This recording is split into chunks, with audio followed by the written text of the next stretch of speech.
Bonjour tout le monde, on se retrouve pour ce bilan lecture du mois de janvier. Alors aujourd'hui j'ai 11 livres à vous présenter. J'en ai lu beaucoup plus que d'habitude parce que dans ces 11 livres il y a des romans courts, il y a un essai très court, il y a des nouvelles, 2 nouvelles, il y a une bande dessinée et un album. Donc voilà, c'est ce qui fait que j'ai lu plus que d'habitude parce que d'habitude je lis à peu près 5 romans de taille moyenne on va dire en règle générale. Et donc là j'ai beaucoup lu au mois de janvier mais c'est pas si exceptionnel que ça au final. Donc du coup ça fait que j'ai quand même beaucoup de livres à vous présenter, beaucoup de livres à vous raconter aujourd'hui, donc je vais essayer d'être suffisamment rapide et donc on va enchaîner tout de suite. Alors pour commencer, j'ai lu Je t'attends de Françoise Grard et Thierry Lefebvre. Alors c'est un récit assez court, d'une centaine de pages il me semble, donc c'est un récit épistolaire qui raconte l'histoire de Léo et Léa, enfin les lettres que Léo et Léa s'envoient. Donc c'est deux collégiens qui étaient dans le même collège avant que Léa, suite à un drame familial, quitte le collège. Voilà, je vous en dis pas plus au cas où vous auriez envie de lire ce livre. Donc Léo va lui envoyer des lettres pour prendre de ses nouvelles, pour savoir comment elle va, pour discuter avec elle, etc. Donc pour parler un peu de ce que j'ai pensé de ça, j'ai bien aimé ce livre parce que c'était assez agréable à lire, ça se lisait très vite, très bien. C'était écrit de manière assez poétique, les deux protagonistes, Léo et Léa, sont des personnes assez poétiques dans ce qu'ils écrivent, très matures aussi. Peut-être un petit peu trop, étant donné que c'est des collégiens, la façon dont ils parlent, dont ils s'expriment, dont ils écrivent, c'est peut-être un petit peu trop mature et du coup c'était pas forcément crédible à ce niveau-là, j'ai trouvé. Mais néanmoins ça ne m'a pas déplu non plus. Et le fait qu'il y ait deux auteurs et que chacun ait pris la voix d'un des deux personnages, c'était vraiment très bien parce que du coup on fait bien la distinction entre les deux. Donc voilà, pour faire un très très bref résumé, c'est une lecture qui a été plutôt agréable, mais c'est pas une lecture très très marquante néanmoins. Voilà, un livre que j'ai bien aimé, mais qui ne restera pas un livre qui marquera toute ma vie, contrairement à d'autres que je vais vous présenter par exemple. Donc voilà, pour celui-ci. Bon, ensuite, j'enchaîne tout de suite parce que j'en ai tellement à présenter que j'ai un petit peu peur que la vidéo dure une demi-heure. Bon voilà, c'est son blablaté. Donc, enfin... Du coup, je voulais vous parler de Matin Brun de Frank Pavlov. Je sais pas si je l'ai bien prononcé. Donc c'est une nouvelle, je pense que vous connaissez, elle est assez connue, elle est beaucoup étudiée dans les collèges, dans les lycées. Mais moi, je n'avais jamais eu l'occasion de la lire. Et puis, on en parlait avec mon patron, il m'en parlait parce qu'ils étaient dans les présentoirs. Et donc voilà, je lui ai dit, bah moi je l'ai jamais lu, et donc il m'a dit, bah t'as qu'à l'emprunter. Donc voilà. C'est une nouvelle très très courte de 11 pages. Alors, c'est vrai qu'en 11 pages, c'est vraiment trop court pour aborder le sujet qui est abordé, étant donné que ça aborde le problème de la pensée unique, ça aborde d'une certaine manière ce qui a pu se passer avec les nazis, dans un contexte légèrement différent, mais le résultat est le même en tout cas. Donc c'est une nouvelle super intéressante et vraiment très bien faite. Voilà, j'ai adoré. C'est très très court, mais néanmoins c'est intense et voilà, c'est un sujet très très intéressant qui est abordé là et donc c'est super bien de l'étudier en cours je trouve. D'une part parce que c'est quelque chose de court, donc les élèves qui généralement n'aiment pas lire vont pas avoir trop la flemme et puis en plus c'est super intéressant, ça doit être super intéressant à étudier. Donc voilà, une bonne découverte pour ma part et donc je vous recommande ce livre, il ne coûte qu'1,50 €, ça se lit vraiment très vite quoi, en 10 minutes c'est fait quoi, et ensuite moi j'ai fait quelques recherches supplémentaires mais ça libre à chacun, donc j'ai fait quelques recherches supplémentaires, mais autrement ça se lit vraiment en 10 minutes quoi, c'est que 11 pages, donc allez-y quoi. Voilà. Ensuite j'ai lu une autre nouvelle, un petit peu plus longue celle-ci, donc c'est Plein gaz de Stephen King et Joey Hill. Joey Hill. Je sais pas si je l'ai bien prononcé. Donc Joey Hill. C'est le fils de Stephen King, mais c'est la première fois qu'ils écrivent ensemble. Parce qu'ils écrivent tous les deux séparément. Donc en fait c'est une sorte de course-poursuite un peu infernale qui se passe en 100 pages. Donc c'est vraiment très très rapide. On est plongé quasiment directement dans le récit avec des motards qui ont commis un meurtre et puis un chauffeur routier qui les poursuit pour les tuer. On ne sait pas pourquoi, on l'apprend à la fin du livre, mais il veut les tuer.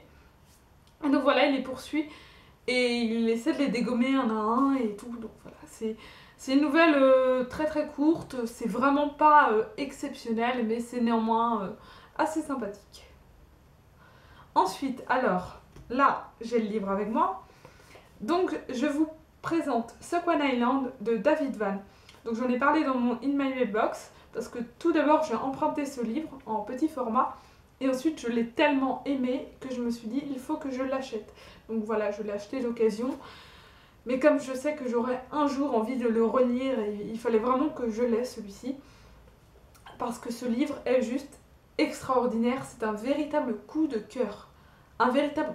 Mais c'est tellement merveilleux ce livre. Je pourrais vous en parler pendant des heures sans vous le dévoiler, et tout en ayant envie de le dévoiler, mais ce serait bien dommage. Donc je ne vais rien vous dévoiler, je vous raconte juste la trame principale de l'histoire. Donc c'est un homme qui amène son fils de 13 ans, qu'il connaît assez peu au final, sur une île pour y vivre pendant une année, chasser, pêcher, enfin voilà, vraiment c'est un peu la survie, ils vont un peu se débrouiller tout seuls et tout. Donc tout se passe dans la nature et tout. C'est super sympa. Mais il va se produire un drame à un moment de l'histoire et qui va tout bouleverser, tout chambouler. Et en fait, ce drame, vous ne vous y attendez absolument pas. J'avais tout imaginé sauf ça. Je me suis pris une de ces claques dans la gueule. Excusez-moi de l'expression, mais voilà, je ne m'y attendais vraiment, vraiment pas. C'était une véritable surprise pour moi. C'était vraiment très, très, très, très étonnant. Et je sais que beaucoup de personnes ont ressenti ça. Donc c'est quelque chose de...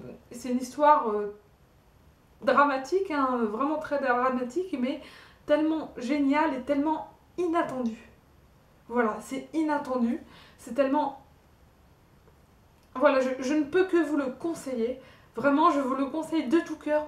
N'hésitez surtout pas à le découvrir. Il est en grand format, il est en poche.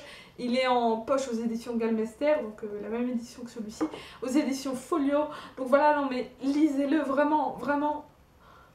Ça changera toute votre vie. Je pense que ça... C'est un des livres qui m'a le plus marqué de toute ma vie. C'est un de mes livres préférés. Ça ne fait aucun doute. Donc voilà, vraiment, je vous le recommande, mais avec une force, voilà, je vous le recommande, c'est vraiment génial. Bon, je vais cesser de m'emballer pour ce livre. Mais voilà, vraiment quelque chose de terrible que je ne peux que vous recommander. Ensuite, j'ai également lu L'Ablation de Tahar Ben Jelloun. Donc là, ce fut une lecture super intéressante, mais ça n'a pas été un coup de cœur, contrairement à Second Island, qui est vraiment mon gros coup de cœur du mois, ce n'est un de mes plus gros coups de cœur de ma vie. Donc bon, revenons à l'ablation. Donc l'ablation, comme l'indique le titre, c'est un livre qui parle d'ablation, mais pas de toutes les ablations possibles et inimaginables, d'une seule.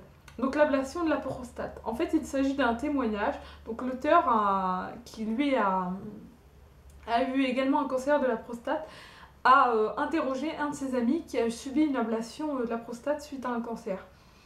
Donc cet homme, cet ami, va tout lui raconter dans les moindres détails de ce qu'il a pu ressentir, de la façon dont il a vécu, qu'est-ce qu'il a fait, comment il a fait. Donc c'est quelque chose d'assez cru quand même, il y a des passages un petit peu crus, mais le ton employé est vraiment très très sincère. Et je n'ai pas pu m'empêcher d'être touchée par l'histoire de cet homme qui a vécu quelque chose qui est assez humiliant pour un homme, comme pour une femme, de subir une ablation du sein. Donc vraiment c'est un livre très très intéressant. Il n'est pas très difficile à lire, c'est juste un petit peu cru. Moi ça ne m'a pas choqué plus que ça. Après chacun voit ça comme il veut. Je connais quelqu'un qui n'a pas du tout aimé ce livre, qui a trouvé le récit très plat. Mais moi, je ne me suis pas ennuyée une seule seconde, vraiment. Ensuite, je vous parle d'un livre dont je vous ai déjà parlé en chronique écrite et en chronique vidéo. D'ailleurs, je mets également le lien de la chronique vidéo en barre d'infos si ça vous intéresse. Donc il s'agit de Madame Butterfly de Benjamin Lacombe. Donc là, je ne peux pas le présenter autrement qu'en image, et c'est dommage parce qu'il s'agit d'un beau livre. Mais bon, je vous ai mis quelques photos sur ma chronique écrite, je vous l'ai présentée dans ma vidéo. Donc si vous voulez en voir plus, n'hésitez pas. Il y a également une bande-annonce du livre qui est très bien faite, que je vous invite également à regarder. Donc en fait, Benjamin Lacombe, un auteur-illustrateur, réadapte un peu à sa manière Madame Butterfly. Donc avec un texte où il raconte l'histoire et avec à côté de ça les dessins. Voilà, qui sont une grande force du livre parce que Benjamin Lacombe a un coup de crayon juste extraordinaire. Je suis tout à fait impressionnée, captivée par ses dessins. Je suis totalement fan. Donc je vous l'ai déjà dit, mais voilà, j'adore, j'adhère. C'est vraiment très beau, très plaisant. Et je pense qu'il est impossible de ne pas aimer, vraiment. Si vous aimez pas, ça me surprendrait beaucoup. Donc voilà, c'est une belle histoire très dramatique. Hein. Je pense que tout le monde connaît un peu Madame Butterfly, je vais pas m'étendre sur le sujet. Et donc les dessins sont à la fois chauds et froids, c'est vraiment très bien fait. Et là je peux pas vous montrer des images, du coup c'est super frustrant.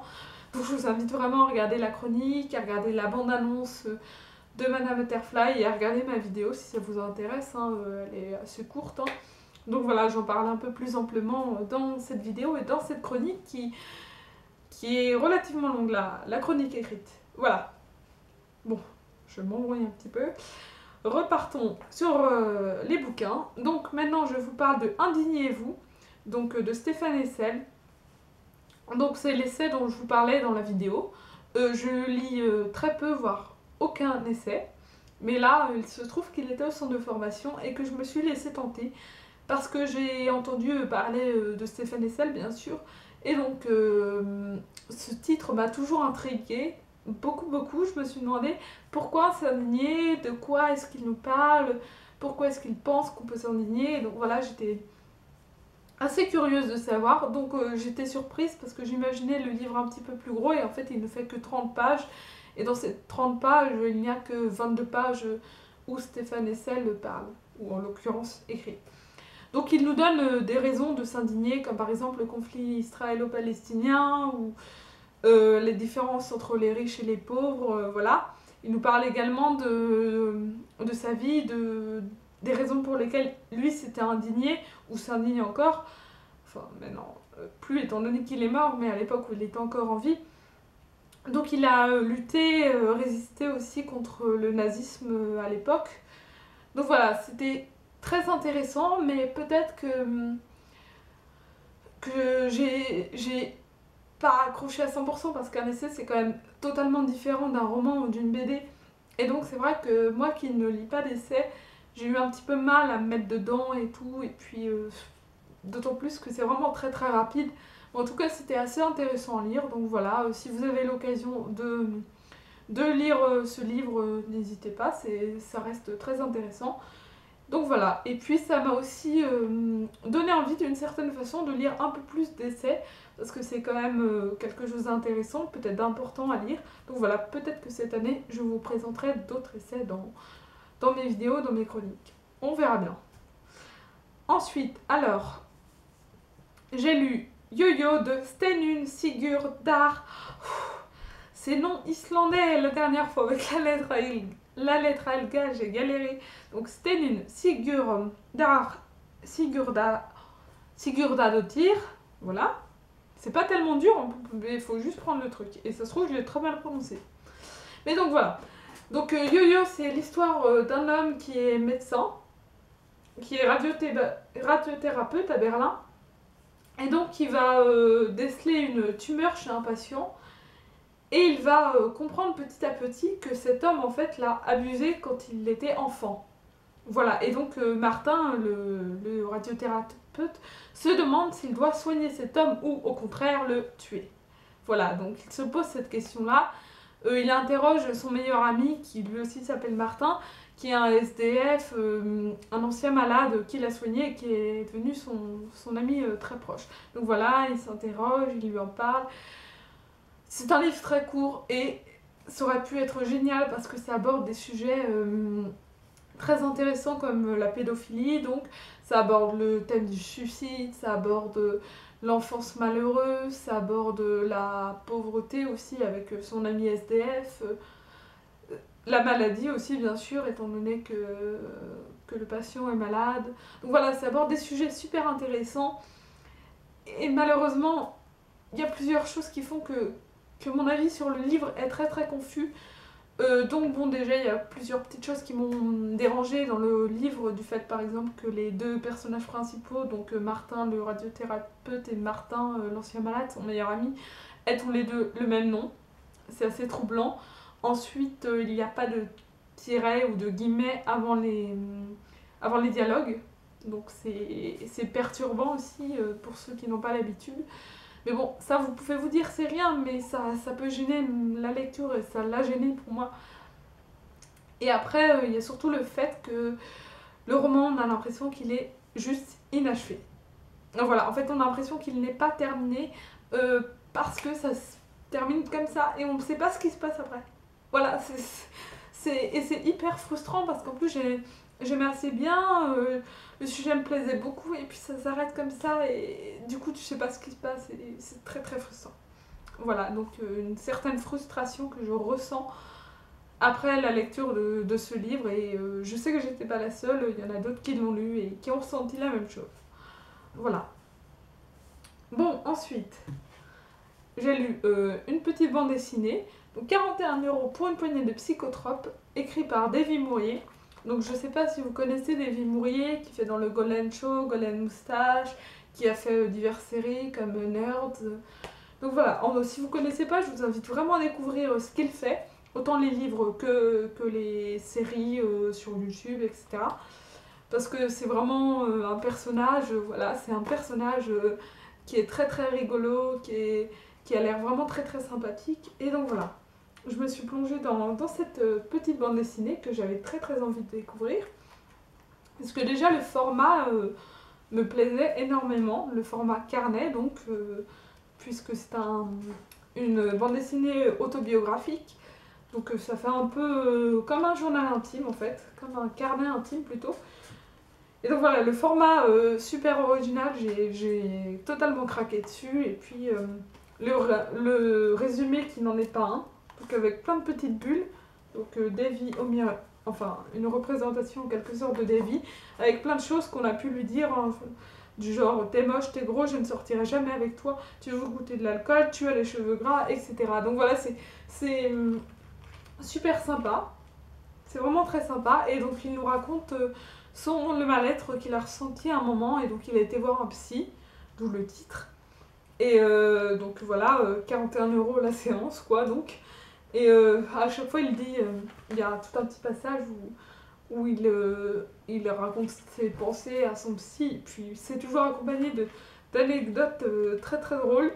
Et d'un autre côté, c'est pas si drôle que ça, puisqu'à l'époque il était mal dans sa peau, hein. C'est vraiment ce que l'impression qui en ressort en tout cas. Mais donc voilà, c'est quelque chose de très sympa, très original, et que je vous conseille vraiment. Et puis bon, pour la petite anecdote, pour ceux qui n'avaient pas vu, il est dédicacé. Voilà, moi j'ai pas rencontré Davy, malheureusement, parce que j'étais pas là ce jour-là, mais Raphaël, mon ami, y est allé, et il m'a dit qu'il était très très sympa. Donc voilà, j'aime beaucoup beaucoup sa dédicace. Donc voilà, c'était 41 € pour une poignée de psychotropes que je vous invite à découvrir. Alors ensuite, j'ai lu un livre que je vous ai présenté dans mon dernier Email Mailbox et dont j'ai fait une vidéo aussi, pareil, je mets le lien en barre d'infos. Donc c'est De la roche dans mon cartable de Noémia Grohan. Alors il s'agit d'un témoignage d'une jeune femme que je connais via internet seulement, mais que je connais donc, et qui est vraiment très très gentille. Et donc dans ce livre, elle nous parle du harcèlement qu'elle a vécu durant 4 années de collège. Voilà, durant ces 4 années de collège. Et donc elle nous raconte comment elle a vécu ça et les conséquences que ça a eu sur sa vie et sur elle ensuite. Et les conséquences que ça a aujourd'hui. Donc voilà, elle a écrit ce livre comme pas comme un appel à l'aide, mais comme un cri néanmoins, pour balancer la rage qu'elle a tant trimballée dans son cartable, et aussi pour aider les gens qui sont victimes ou ont été victimes de harcèlement. Et donc voilà, c'est un livre très très très intéressant, qui est bien écrit en plus, très agréable à lire, malgré le sujet qu'il aborde. Et Noémie a réussi à nous faire part de son ressenti, des manières de s'en sortir d'une certaine façon, et en nous expliquant la façon dont elle s'en est sortie. Et c'est vraiment très sympa. C'est vraiment quelque chose que je vous invite à découvrir, parce que c'est un sujet très très important qu'on aborde assez peu et qui m'intéresse énormément. Donc d'ailleurs, si vous connaissez des livres sur le harcèlement que vous avez lus, n'hésitez surtout pas à m'en faire part parce que ça va m'intéresser, je peux vous l'assurer. Donc voilà, je vous invite vraiment à lire ce livre qui ne coûte que 11,90 €, qui est assez raisonnable. Tout est reversé à une association qui lutte contre le harcèlement scolaire d'ailleurs. Pour la petite info, hein. Je fais pas la pub pour Noémia, mais c'est un livre qui ne doit pas être très très connu, hein. On n'en entend pas spécialement parler, donc voilà, j'ai envie d'en parler parce que moi j'ai aimé ce livre et je vous le recommande, et je sais que plusieurs personnes ont envie de le lire après avoir vu ce que j'en ai dit, donc ça me fait vraiment plaisir et j'espère encore donner envie à d'autres personnes. Voilà. Et ensuite, pour mon dernier livre du mois de janvier, qui s'est chevauché un petit peu sur février, mais je l'ai terminé dans la journée du 1er février, et voilà, je vais pas le mettre fin février. Donc il s'agit de Dark Horse, je suis nulle en anglais, de Greg Johnson. Donc c'est un auteur américain, publié aux éditions Galvester, que j'aime beaucoup. Donc ce livre est très sympa, c'est le 5e tome d'une saga en fait, mais ça ne dérange pas si on n'a pas lu les précédents, ce qui était mon cas d'ailleurs. J'ai jamais lu les précédents, mais bon voilà, ça ne pose aucun problème. Donc on suit les aventures, une nouvelle fois du coup, d'un shérif, Walt Longmire, qui va enquêter sur un meurtre. En fait, un homme a tué les chevaux de sa femme, il les a enfermés dans l'écurie et il les a brûlés. Dans l'écurie ou la grange, je sais plus comment c'est dire. Ouais, une grange, pardon. Bref, c'est pareil. Donc voilà, il les a enfermés dans la grange avant d'y mettre le feu, et donc sa femme, elle, est accusée d'avoir tiré 6 balles dans la tête de son mari, de l'avoir tué quoi. Mais Walt Longmire donc ne croit pas vraiment cette version, même si la femme, mais oui, a avoué elle-même son crime. Il n'y croit pas tout simplement parce que ça lui paraît trop simple en quelque sorte, et parce que les habitants de la ville sont tous assez un petit peu bourrus, un petit peu renfermés, un petit peu... Donc voilà, ils ne sont pas très très accueillants, pas forcément très gentils. Et donc il va vite s'apercevoir que beaucoup en voulaient à cet homme donc qui est mort, Wade Barsard, voilà, je vais chercher son nom. Donc il va s'apercevoir que beaucoup de gens lui en voulaient, qu'il n'était pas forcément très apprécié, et qu'il peut avoir un tas de personnes qui auraient eu envie de le tuer. Donc voilà, on suit cette enquête au travers d'un état des Amériques qui s'appelle Wyoming, je sais pas trop prononcer. Donc bon, tout se passe un peu dans la nature et tout, et puis bien sûr, il y a des chevaux. Parce que d'où le titre, hein, voilà, il y a des chevaux. Donc c'est quelque chose c'est un livre super bien, que j'ai beaucoup aimé, que j'ai trouvé très bien écrit. Donc l'enquête policière est super intéressante, et puis nous aussi nous apercevons rapidement que Maui n'a sûrement pas tué son mari. Et donc voilà, tout le long du roman, je me suis demandé qui pouvait bien être le meurtrier, et au final, je ne m'y attendais absolument pas. Vraiment, quand on découvre la véritable identité du meurtrier, c'est surprenant. Donc voilà, j'aurais bien aimé commencer par le premier tome, hein, parce que c'est toujours mieux quand même. Et je compte le lire, hein, le premier tome, je compte essayer de me le procurer. Donc celui-ci n'est pas à moi, hein, je l'ai emprunté. Mais j'aimerais bien lire d'autres livres de cet auteur, donc voilà, j'essaierai de lire le premier tome qui est Little Beard. Il va en avoir un autre qui va sortir bientôt d'ailleurs, donc je pense que s'il arrive en librairie, je vais un peu me jeter dessus. Donc voilà, ce sera tout pour ce bilan. Bon, il y a juste un livre dont je ne vous ai pas parlé, que j'ai commencé, qui s'appelle Princesse Barry. J'ai oublié l'auteur là d'ailleurs, mais je ne vous en parle pas maintenant parce que c'est le manuscrit que je vous présentais dans mon email box.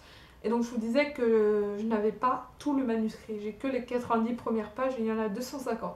Donc je vais emprunter le livre à la librairie pour lire à la suite. Du coup je ne pourrai vous en parler que pour le bilan février. Voilà. Donc sinon ce sera tout, je vous souhaite une bonne journée et je vous dis à bientôt. Salut!